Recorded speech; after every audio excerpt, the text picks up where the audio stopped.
Darling ప్రతి middle class వాడు ఇలానే ఆలోచిస్తాడు డార్లింగ్. ఎలా అంటే ఇంట్లో ఫ్యామిలీ ప్రాబ్లమ్స్ ఎప్పుడైతే అర్థం చేసుకుంటాడో ఆటోమేటిక్గా మనం అనేది చేంజ్ అయిపోతుంది డార్లింగ్. మన మైండ్ సెట్ అనేది చేంజ్ అయిపోద్ది అనమాట. ఇది ఓన్లీ ఫర్ మై పర్స్పెక్టివ్. నా దాని గురించి నేను చెప్తాను ఉండాలి, నా సాక్రిఫైస్ గురించి చెప్తాను. కొన్ని సాక్రిఫైజెస్ చేస్తాను డార్లింగ్. ప్రతి మిడిల్ క్లాస్ వాడు సాక్రిఫైజెస్ అనేవి చేస్తారు డార్లింగ్. మిడిల్ క్లాస్ వాడనే కాదు, ఇంట్లో ఫ్యామిలీ ప్రాబ్లమ్స్ ఎవరైతే అర్థం చేసుకుంటారో ప్రతి ఒక్కడు సాక్రిఫైజెస్ అనేవి చేస్తారు డార్లింగ్.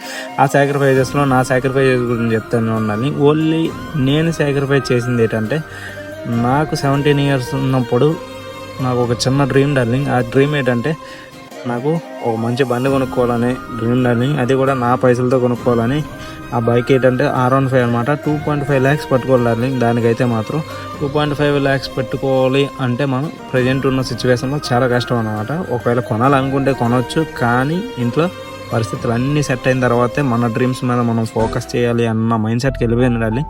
ఇప్పుడు ప్రజెంట్ ఎలా ఆలోచిస్తుందంటే మైండ్, ప్రజెంట్ మనకు అంత అత్యవసరం అని అనిపిస్తే బైక్ అనేది కావాలనుకుంటే మాత్రం నాకు ఎలా అనిపిస్తుందంటే, ఒక 10,000 బండి అయినా సరే సెకండ్ హ్యాండ్స్లో తీసుకొని మన అవసరాలను ప్రజెంట్ తీరుస్తుందా లేదా అనేది చూసుకోవాలనిపిస్తుంది తప్ప నా డ్రీమ్ను ప్రజెంట్ నేను ఫుల్ఫిల్ చేసుకోవాలని లేదండి.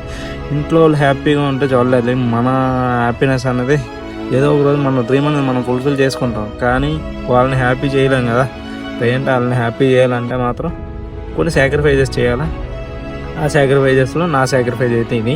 నేనేదో పెద్ద సాక్రిఫైజ్ చేస్తానని కాదు, కానీ ప్రతి ఒక్క మిడిల్ క్లాస్ వాడు ఇలా ఏదో ఒక సాక్రిఫైజెస్ అనేవి చేస్తూ ఉంటుంటారు. ఏదో ఒకటి బండి అనో, ఫోన్ అనో, లేదంటే మనకు నచ్చిన డ్రెస్సెస్ అనో, లేదంటే టైం అనో, ఎంజాయ్మెంటింగ్ అనో, ఏదో ఒక సాక్రిఫైజెస్ అయితే చేస్తూ ఉంటారు దాన్ని. నా సాక్రిఫైజ్ అయితే అది.